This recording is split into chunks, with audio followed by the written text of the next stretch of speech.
It's going to be a rainy night in San Diego. An update on the latest storm and how long it will last. Sued and evicted. New trouble for a local horse rescue center that found itself under investigation. I have to say, since I've been here, and it's only been 8 years, but a lot has changed in terms of how people treat each other. A lot of respect has been lost. His days as a San Diego City Council member are coming to an end. Why David Alvarez says politics at City Hall has worsened in recent years. The whole goal here is to keep those who are in crisis in the home and improve their lives. And local first responders say a new plan to help people with Alzheimer's is working. KPBS Evening Edition starts right now.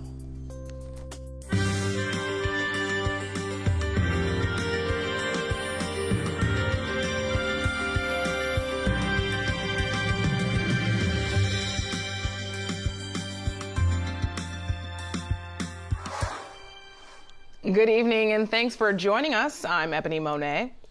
The latest storm system is expected to stay with us for a couple of days. This is what it looked like this afternoon in Pacific Beach. The rain is coming down across Southern California, which poses a risk for some areas that were burned by recent wildfires. Regina Miller has a closer look at the storm. A system that has moved in is bringing burn scar mud flows to the area through tomorrow, and also some heavy rainfall. In fact, as we take a look at the satellite and radar over the last couple of hours, you can see some heavy rainfall here around Camp Pendleton and points northward here. It's going to be pushing southward into late and then for tonight as well. Here's our futurecast starting off at 6 p.m. You can see the heavier rainfall starting to push southward here for the late drive time. During the overnight hours, showers around, but then the next bout of some rain coming in for tomorrow. Here's our futurecast for tomorrow morning, and then as we go into tomorrow midday and afternoon, we're going to be dealing with rain and possibly some thunderstorms around as well. So as we take a look at what we expect here, we've got this Thursday soaker of a storm, and it's bringing mountain snows into parts of California. So 0.5 to an inch of rain in the metro area is expected through tomorrow. The western slopes of the mountains maybe as much as up to 2 inches there. A new Alzheimer's response team in East County is so effective it could expand into other regions. KPBS health reporter Susan Murphy has details on the progress made by the county and first responders. Emergency officials and law enforcement officers are increasingly responding to calls about people with dementia in crisis. The degenerative brain disease can cause disruptive or sometimes violent behaviors. Now, a new Alzheimer's response team is stepping in to steer people to appropriate services instead of emergency rooms or jails. And that's what we're here today to announce. It's working. San Diego County Supervisor Diane Jacob says the team was launched in June and has already responded to dozens of calls. The whole goal here is to keep those who are in crisis in the home and improve their lives, educate the family and the loved ones that have the responsibility of taking care of these individuals. The team consists of sheriffs, firefighters, and other first responders in Santee and Lakeside who are connected with social workers, clinicians, and other experts with the county's Department of Aging and Independent Services and Alzheimer's San Diego. As you have heard, this pilot project has several goals. LaShonda Gaines is one of 6 social workers on the team. She says when calls come in from emergency officials, she or one of her colleagues responds within an hour. They conduct crisis stabilization and assessments. We're able to provide support services, advocacy, and put in resources in place to assure the family member who's going through this dementia crisis, we're able to then give them hope.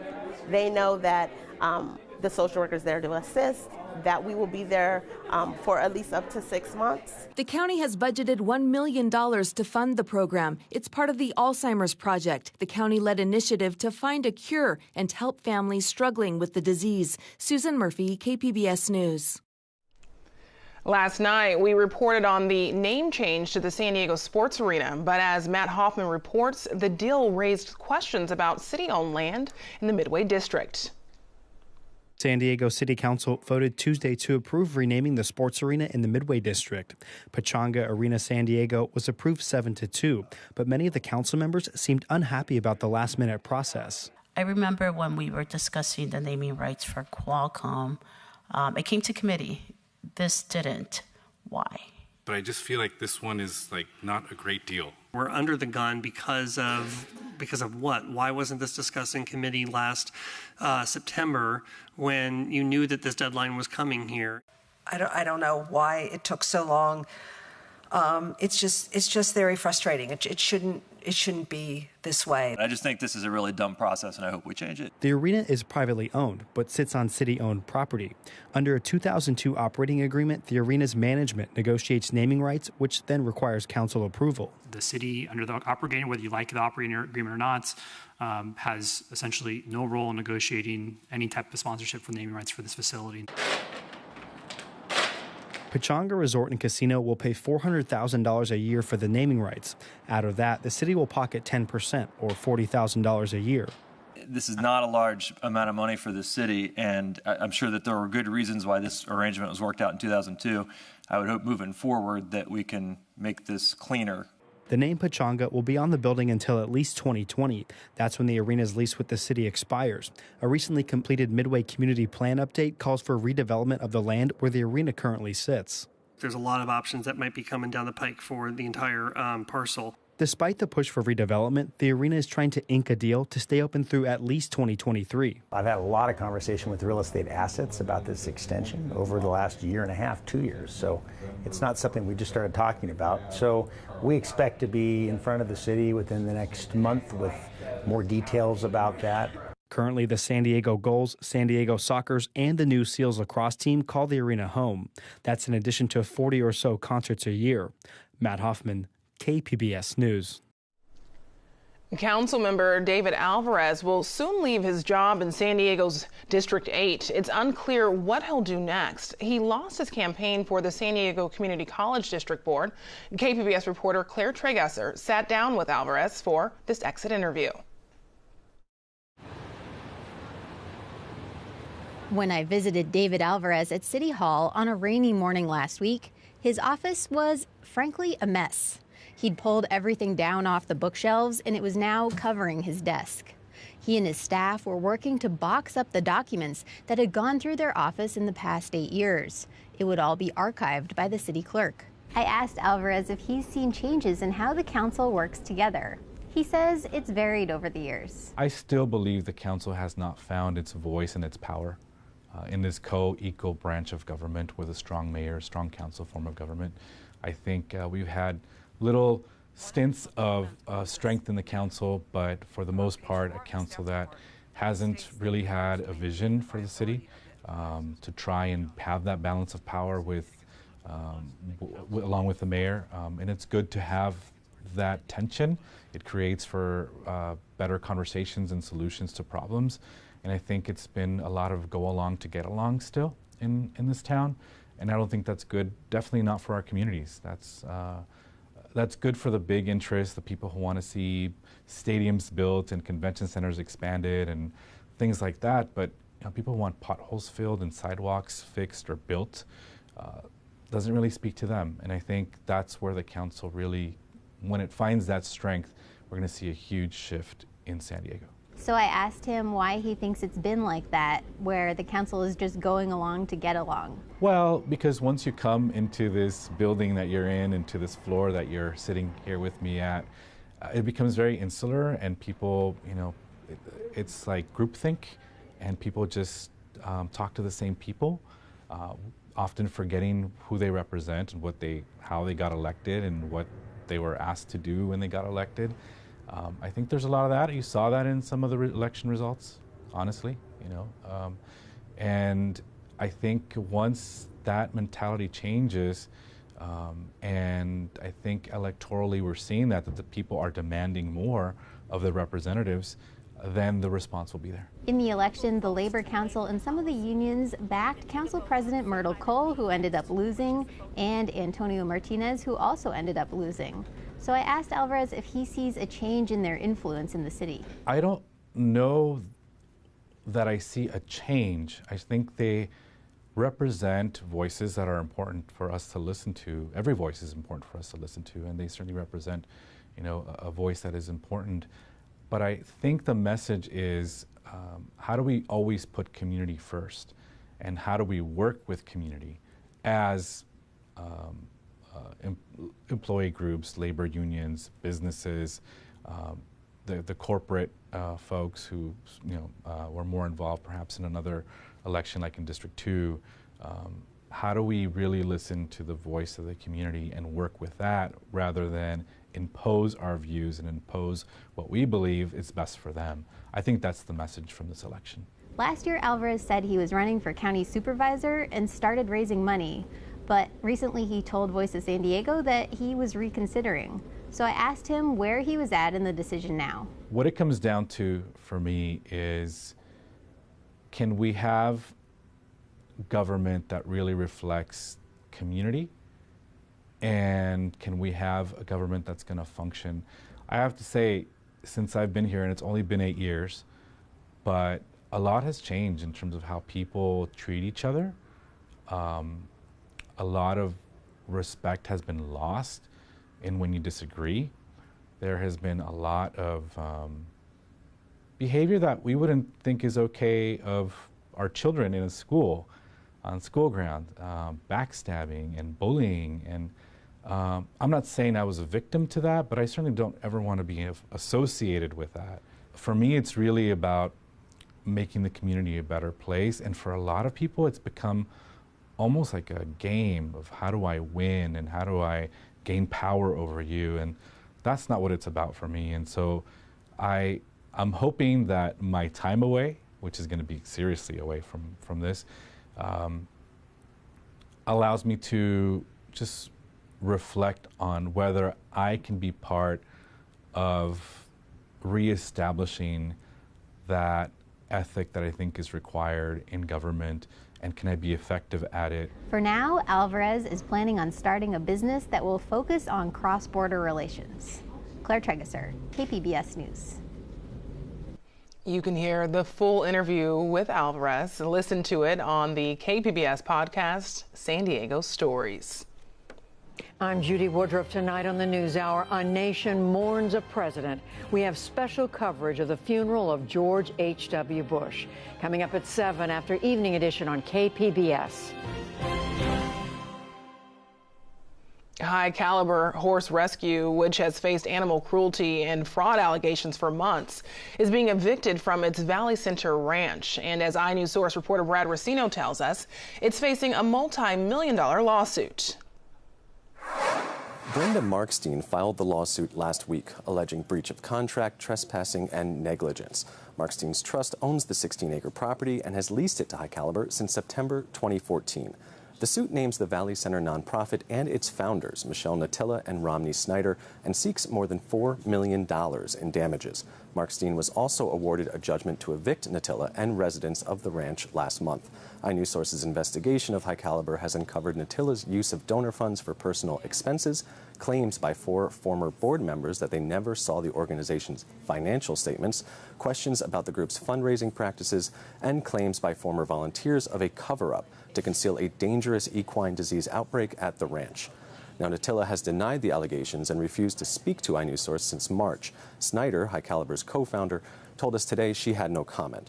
Markstein's lawyer said the San Diego County Sheriff's Department will carry out the eviction, but declined to say when that will happen. For KPBS, I'm iNews Source reporter Brad Racino. iNews Source is an independently funded nonprofit partner of KPBS. Nearly a month after the campfire started in Northern California, some evacuees are being allowed to return to their neighborhoods. The fire destroyed 14,000 homes and killed at least 85 people. County officials are warning people not to move back into any homes that are still intact. Services are limited and work continues on removing ash and hazardous waste from the area. Scientists at the climate conference in Poland say they're discouraged by new numbers on global emissions. The Global Carbon Project says carbon dioxide levels will rise by nearly 3% this year. Carbon dioxide is the gas that's linked to the rise in global temperatures. The increase follows several years of minimal growth. Climate scientists say the increase might put goals for the Paris Climate Accord out of reach. Earlier this year, a plan to increase housing near transit stops struggled to earn support at the state capitol. With a new legislature in place, Capitol Public Radio's Randall White says advocates will try again. The opposition to the plan this year was strong. The bill didn't even make it out of its first committee. This time around, Senator Scott Wiener of San Francisco has repackaged it with more support. So we've definitely made progress. Wiener says his team has worked with constructive critics in order to shape a better bill. Co-authors this time around have geographic and political diversity. He says the massive amount of housing needed in California shouldn't be planned under the old solution that created urban sprawl. Which means we clog up our freeways, people have to drive long distances, and we cover up farmland and open space, and we build in wildfire zones.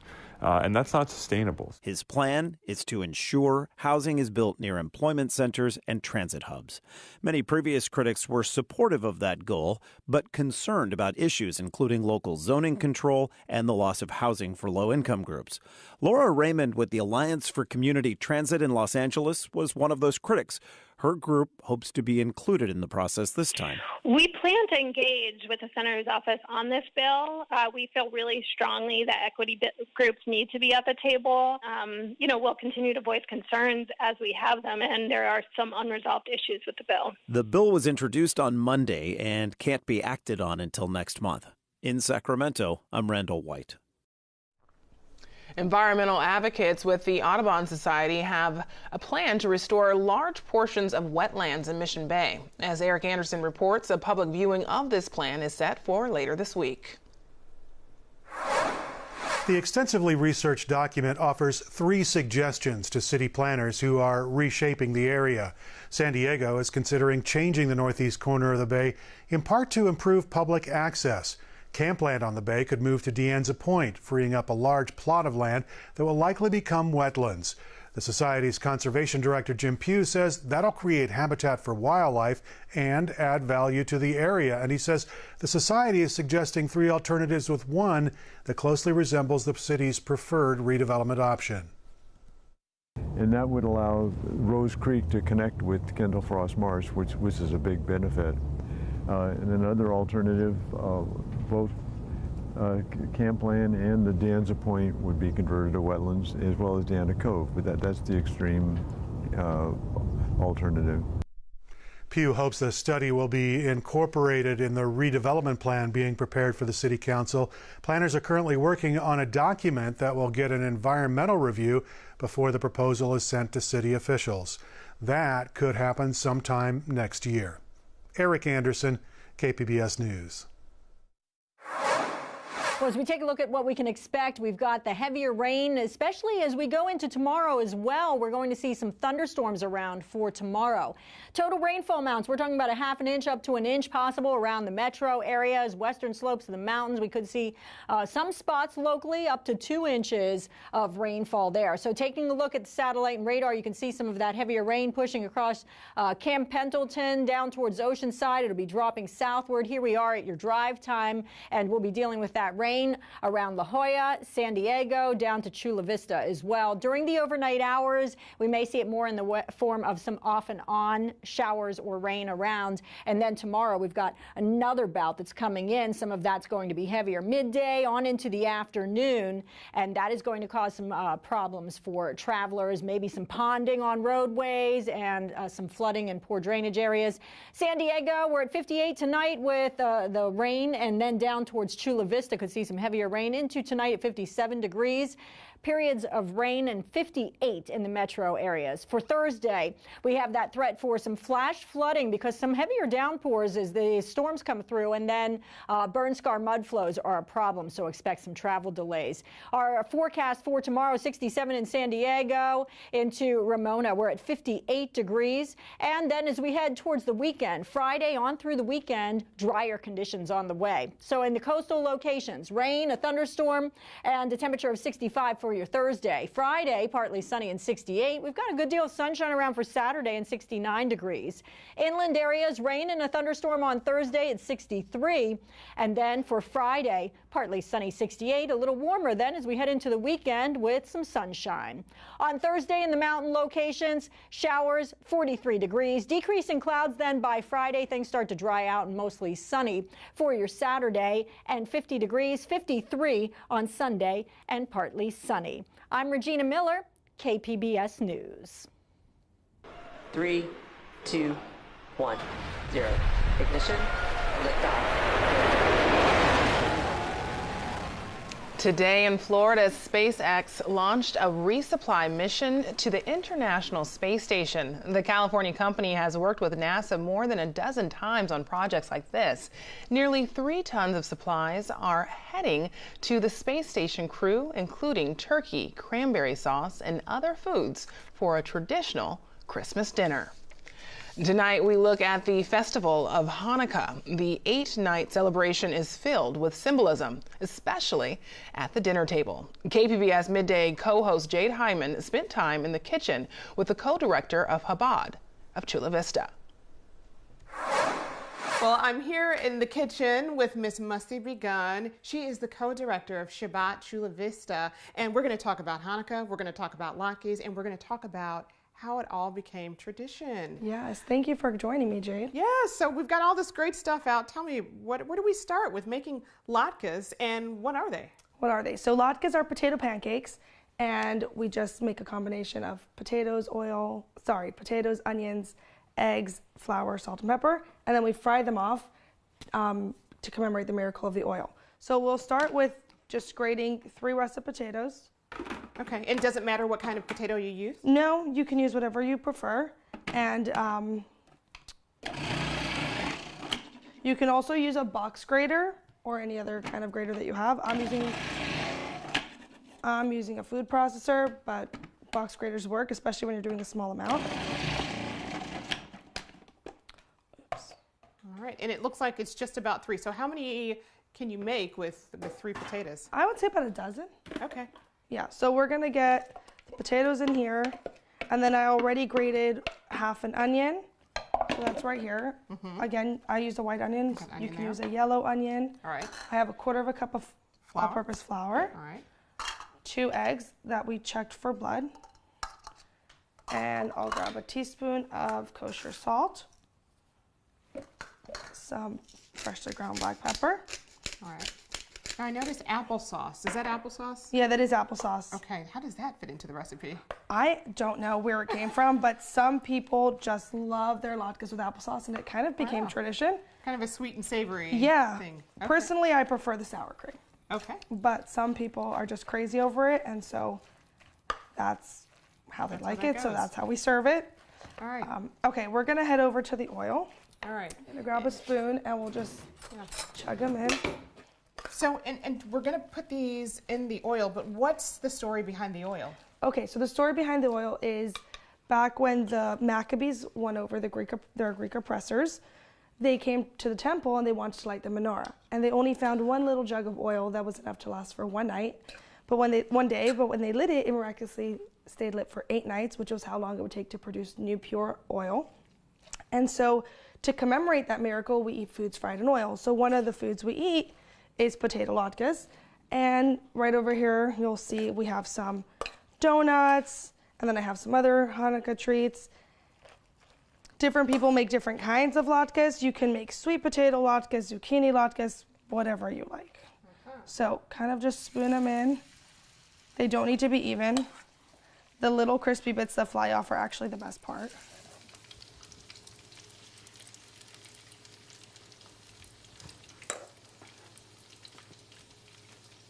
And once they take on that golden brown color with crispy edges, you know they're done. And you can also tell they're done by the smell too. You can really smell that onion in there. So we can step over and we can try them while those fry. Let's fry up, okay. So here we have a plate. Let me grab you a fork. There you go. All right, thank you very much. And if you like some applesauce, I will try them with applesauce. Let's go see. for it. Okay, all right. So we'll grab this one right here. We'll stick that with a fork, like we know what we're doing here. The applesauce, is it a side or on top thing? People like it on top. Okay, well then if Try that's what it. we're doing, then it's going on top. Okay. And these are, it's crisp on the outside and then really kind of like a potato cake on the inside, like That's you what said. it is, yeah. Yeah. It's a potato pancake. Yeah, okay.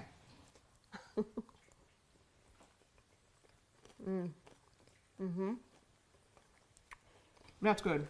I know, they're really yum. We eat them all year, we love them. But I don't always fry them. I make them sometimes as a big kugel, like a cake in the oven. So same recipe, just pop it in the oven, a little bit healthier. Well, Miss Musty Begun, thank you so much for inviting us into your kitchen. Thank you for coming. And sharing the story of Hanukkah with us. My pleasure. We appreciate Thank you. it. Happy Hanukkah. Happy Hanukkah to everybody. Thank you. Now, here's a look at what we're working on for tomorrow in the KPBS newsroom. On Morning Edition, a profile of the latest holiday performance by the San Diego Opera, All Is Calm, the Christmas Truce of 1914. And on Midday Edition, great second acts in praise of older women. We'll have an interview with the author of a new book that profiles women who are succeeding later in life. You can find tonight's stories on our website, kpbs.org/evening edition. Thanks for joining us. Have a great night.